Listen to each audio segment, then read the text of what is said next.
Hey guys, JB here. So Mastery 2 abilities are finally coming out to global with our first batch arriving this week. But in this video, I'm not going to focus specifically on those first set of upgrades that we're getting. Instead, I wanted to look at all the masteries that they've handed out so far on the JP side and pick out and look at which units I really think were coming out as big winners from those upgrades, and maybe look at some other units which I think didn't quite get the attention that they deserved. So with that in mind, let's just hop right into it. First up, winner Macherie. This is a unit that we don't really see all that often, but I think that she has a small but really dedicated fan base out there. And if we look at what she got, you can see here, increased defense penetration up to 30. Very nice upgrade for her. You know, on global today, she has only 10. So getting her up to 30, that's going to help her compete with some of the other modern damage dealers out there. She also gets an increased slash resistance and magic resistance 10. So that actually puts her at a whopping 30% just right out of the box for each of those two damage types. Very, very solid upgrade there. And I think really sort of cements her as, one of the better bruisers when it comes to dealing with those two damage types. And it turns out that, that those are two of the more predominant damage types still in the game today, so not too shabby at all. So winner Macherie definitely gets a thumbs up from me, when we're talking about Mastery 2s. The big question is, when are we actually going to get that upgrade? So on the Japanese side, it just sort of lined up that, Christmas time happened not too long after they started these Mastery upgrades. So hopefully we don't have to wait that long on global. It would be a real shame for these to be shelved for a while. So we'll have to see how Gumi approaches that. Maybe there'll be a rerun for the Christmas units and they'll give them to us then. So we'll have to play it by ear there. Moving on, we have Gilgamesh. And Gilgamesh is still a unit that we see quite often here in PvP. Even more so, I'd say, on the manual side. And that domain, he's still one of the better time mages in the game. He has that very high agility, decent damage, pretty good utility in his kit. Now, Gilgamesh, interestingly, is a unit that already has a second mastery, and he got that actually quite a long time ago when he was actually one of the only 100 cost units in the game. And, for that time, it was actually a pretty significant upgrade. So when they started doing these more sort of sweeping changes to all the masteries in the game, they didn't actually just leave it at that for him. So you can see here, he gets the sort of standard ice mastery, the 10% HP, 15 ice attack for allies. But on global today, he actually gets an increased HP 1000. That's going to go to 1250, so he gets an additional 250 flat HP there. And the real nice thing that he actually gets in his second mastery is that he gets an upgrade to his armor of discontinuity skill. And when he puts on the barrier now, he's actually going to get an increased slash attack of 20 and an increased accuracy of 30. So this is a very, very solid upgrade for Gilgamesh. Now, he is a unit that really tends to struggle a little bit in the accuracy department, unless you really sort of build and go all out for it. So the 30 accuracy there is definitely going to be welcome and going to go a long way to sort of help keep him, more relevant when we're talking about evade units, especially since the Vorpal blade that he has in his EX, does have a dispel on it. So that, of course, is going to dispel things like illusion or other evade buffs. So very nice upgrade for Gilgamesh. And when honestly they could have just said, hey, we're going to throw on the 10% HP, 15 ice attack, and then we'll move on because he already has a second mastery. And pretty cool that one of the first units that existed in the game is still finding a way to stay relevant. So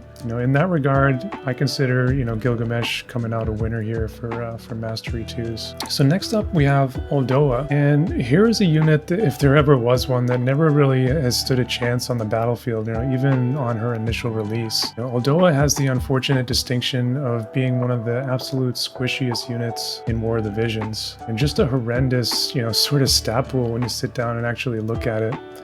No great niche or anything that she really excels at, even, I would say. So I'm happy to say that Oldoa gets a pretty significant upgrade with her second mastery. First thing is, of course, she's going to be getting that wind attack and HP, but she, as you can see here, she's getting an increased 10% to all these different resistances. In her original mastery, she had 5% to, slash, pierce, strike, and missile.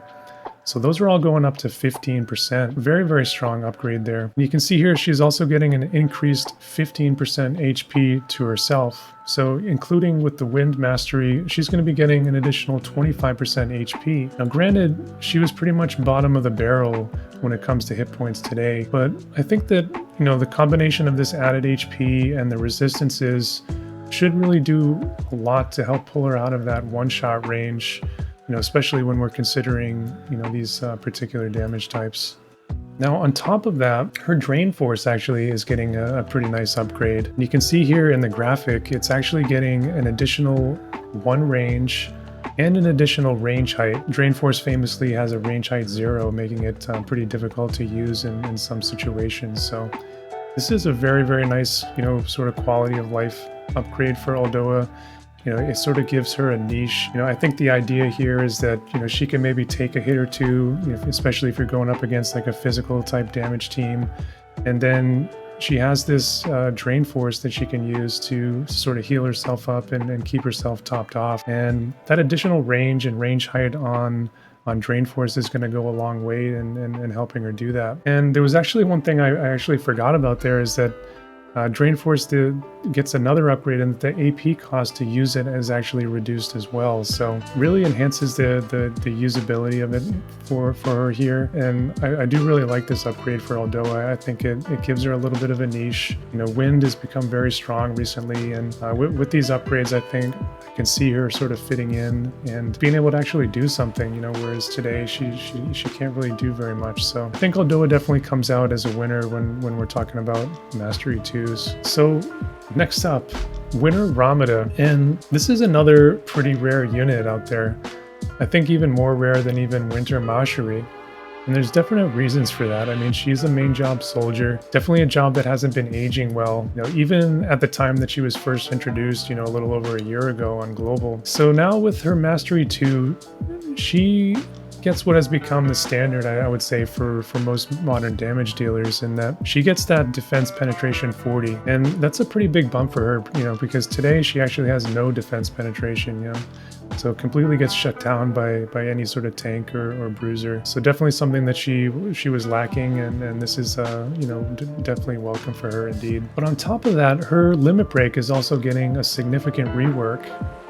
It is dropping the AP cost to use it from a ridiculous 63 that it is today down to like a more usable sort of standard 43 AP cost that we see on a lot of physical limit breaks. But interestingly, it's also getting a one-hit 100% all damage barrier. So basically it's like a Laswell Mirage stack. And I mean, to begin with, the actual effect of this limit break was always very nice. I mean, it gives like an AoE 38% slash imperil, but it was borderline unusable with that high AP cost. So definitely a very nice quality of life with the reduced AP costs there. But then, going the extra mile and giving that layer of survivability on top of it is definitely, a huge upgrade for Winter Ramada. Now, admittedly, this is sort of a total bias pick for me because, truth be told, Winter Ramada needs a lot more than this to become, truly viable, I would say. But, I'm not going to complain too much because, it is a nice upgrade, and I think it at least carves out a pretty good niche for her. And definitely cements her as like a top tier PvE specialist, for the guild raids and Trials of Reckoning, things like that. But, on the PvP side, I'm definitely going to be trying to get her to work when we finally get this, and, put her beside Celis and Astoria and see what she can do. So, definitely thumbs up for me. I think that this Mastery 2 was a winner as well. Okay, so saving what I think was actually the best for last year, King Khury Wezette, the man with the plan, the guy that everybody sort of loves to hate in the story. I think that when we finally get his upgrade in a few months, people are going to hate him for, all sorts of other reasons. So looking at his mastery here, he gets the sort of increased HP there for ice allies. Now, as an MR unit, they've been doing something interesting here in that the MR units are getting a status ailment resistance that they give to the party. And in Khury's case, he actually gets charm resistance. And that's definitely one of the more sought after resists when it comes to manual PvP play. So, that's pretty nice already. But they're not done there because he gets an increased range of 2 on his attacks. That's not any passive that he has to equip there. He's just going to have that, innately. So that's pretty bonkers right there. So the last thing that he's getting there is an increased chance to apply Frostbite by 25. So basically gives him a 50% chance to apply that effect. And anybody that doesn't know, his Frostbite is attached to his EX Barrage ability. So it's a massive, diamond AoE. And he's going to be sitting at, 10 tile range with that attack, just standing still. Add in like an active range buff, like an aimed fire, or maybe even like a Summer Lilith TMR if you have access to it. And suddenly he can be up to like a potential 12 range before movement even comes into it. And, it is actually possible for him to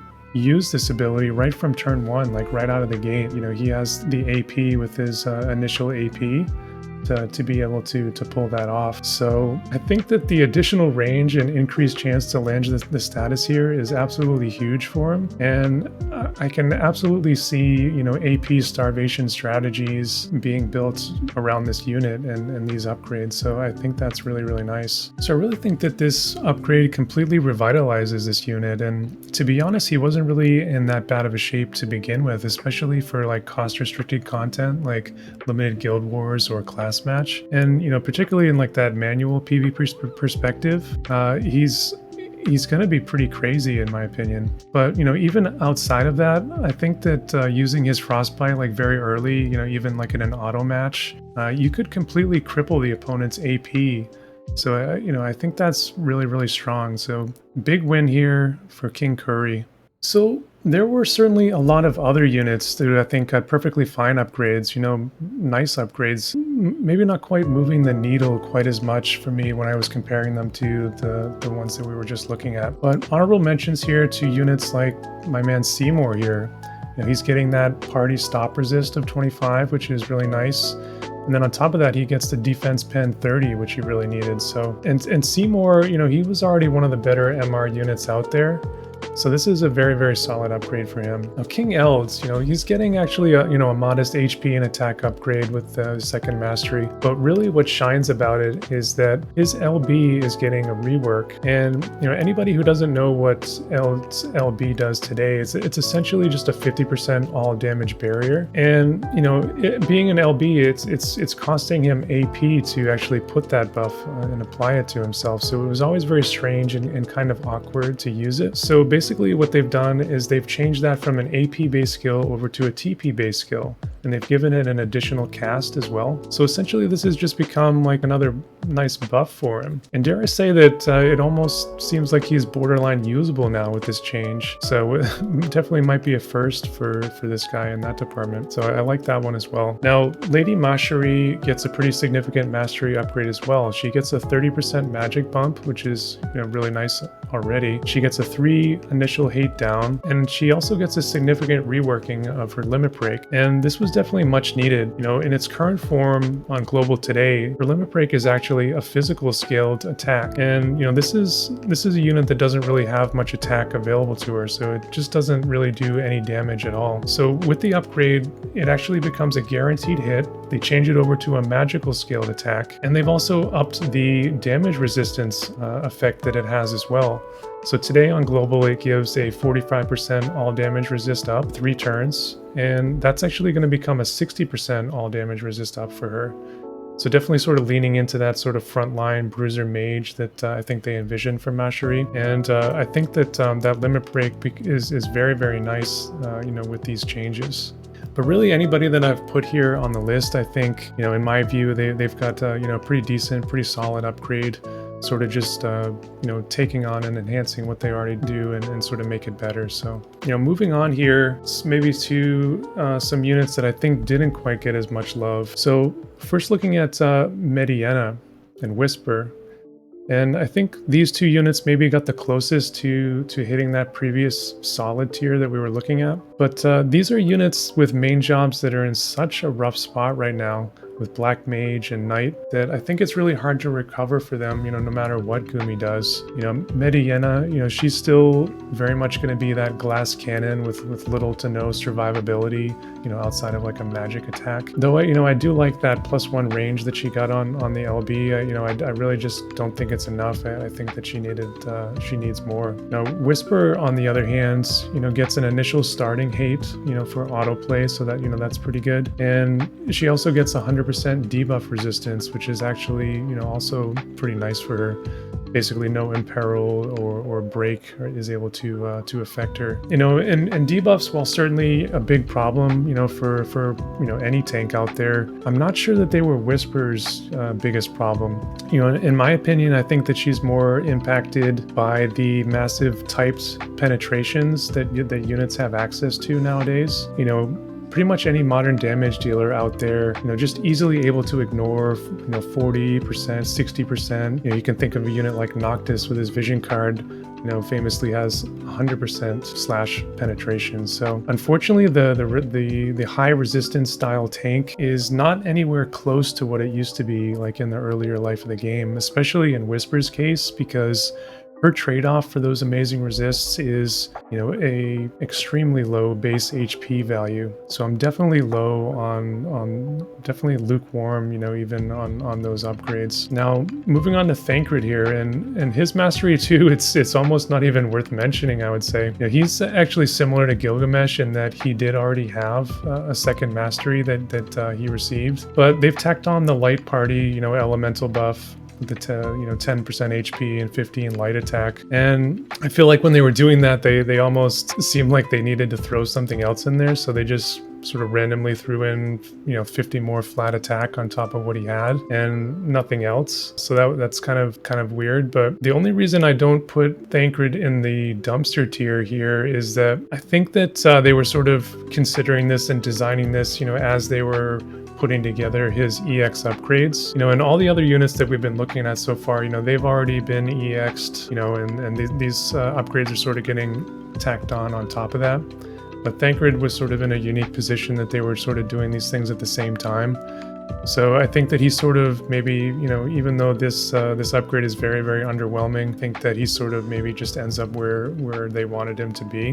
But lastly, Prince Stern here. And, as I look at this mastery too, he just needed so much more than this, 10 AoE resistance. It's just not going to do anything for his survivability. He's one of the most frail units in the game, right down there with Oldoa and Mediana. So I think Stern is actually going to be my first big loser here when it comes to Mastery 2. So rest in peace, Prince Stern. I'm sure he'll live on as the king of Cheeseblade from here on out. All right, so next up, Xiza. And Xiza gets the sort of standard dark elemental party buff. And on top of that, she gets an additional 20 evade on top of what she had before. As you can see here, that's it. No LB upgrade, no other skill upgrade, no other stats thrown in there. Just the 20 flat evade on top of the 10 that she had. And the thing is, 30 flat evade sounds awesome, maybe in a vacuum, but it's just not going to make this a unit evasive enough to really matter too much,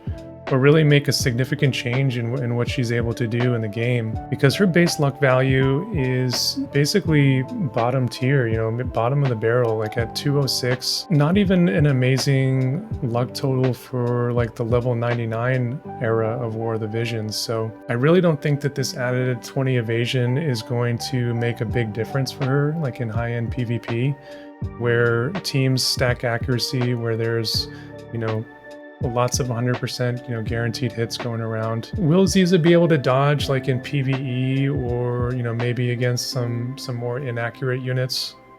Most definitely, yeah, she definitely will, especially if you build up Maidens of the Rose card or like an evade card. But, at the end of the day, this is a unit that is just suffering way too much from an outdated monk job that she just needs a complete retooling at this point. The store ability and her job 25 are nice and all, but I think it's really kind of sad, when almost all the best things that you can say about Xiza are coming from her sub jobs. So I really think that they should have done an LB rework, as we saw with some of the other units they were looking at, maybe thrown in some HP for her here too.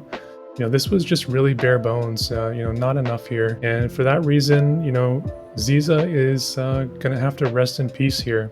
Her bells are certainly going to live on and, we'll enjoy those, but I really don't see this mastery really doing much to change Xiza's state in the game. All right, so next up, And this is one that I think maybe could be controversial because I know that Aileen here is a fan favorite. And, as a longtime FFBE player myself, I love her too. But if I'm being real, Aileen gets here what amounts to a small quality of life upgrade with an increased initial AP of 20 and a really modest, defense penetration upgrade of 20. So very underwhelming, when compared to some of the other units we were looking at. And honestly, similar to Xiza, this is a unit that never really has had much space to shine in the game. And I think that she really deserved more than this. All Aileen really brings to the table is, a nice Earth Imperil on her limit break and, maybe some decent damage. And, that AP that she's getting here will certainly, help her maybe get that limit break out a little bit easier. But, after that, she's still a very, very AP hungry unit as she's always been. So, I really don't see that moving the needle for her too much. And she still has absolutely no other utility or survivability to speak of.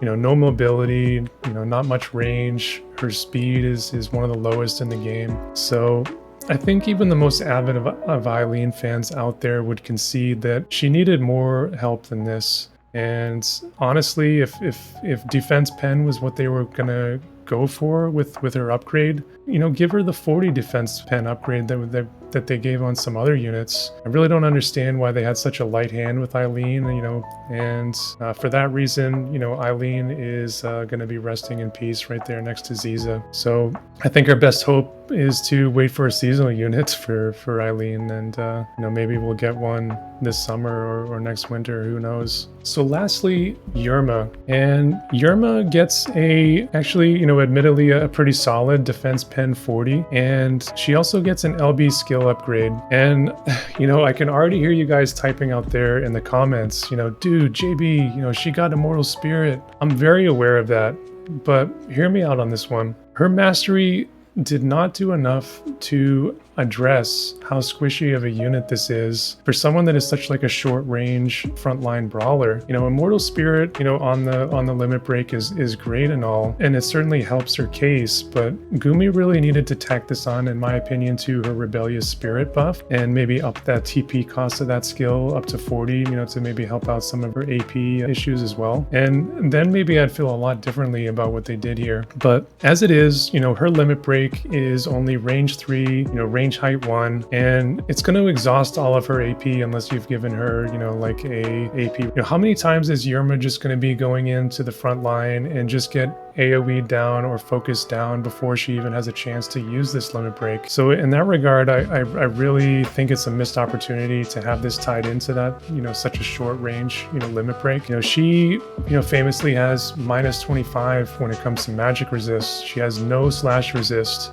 Her hit points are not that great. So, as you're, so excited to use that limit break and get in there and get that Immortal Spirit, I think that she just dies. She's just off the battlefield before she can even use it. So honestly, maybe I'm being just a little unfair to Yerma here, with her mastery, because when comparing directly to some of the other units side by side, it's actually not terrible, even maybe pretty decent. But at this point, I think it's just not enough. Similar to the last two units that we looked at, the place where this unit is starting at is in such a rough spot that it's just not going to do enough for her, especially like I was mentioning on such a short range limit break. I think that in many cases you may not even have a chance to actually put the buff on. So the Vikings job is another one that is just in such a rough spot. It needs a complete rework at this point. And I'm sure folks out there might end up maybe proving me wrong on this one, and I hope that you do. I hope I see videos out there of Yerma tearing it up, because I think she's a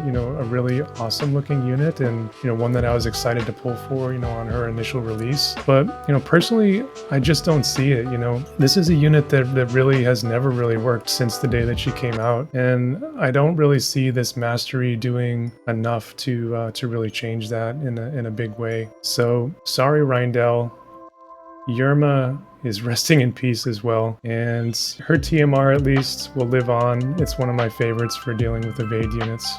So I want to end this video again by saying, this is very much viewing these units primarily through a PvP lens. Obviously, when it comes to PvE content, any of these units work just fine, you know, and I'm sure these upgrades will serve them well there. So what are you guys thinking out there? Do you agree with what I said here today, or am I way off base? You know, is there a unit maybe that I didn't mention that you feel super strongly about? You know, definitely sound off and let me know in the comments down below. If you enjoyed this video, you know, please give it a thumbs up.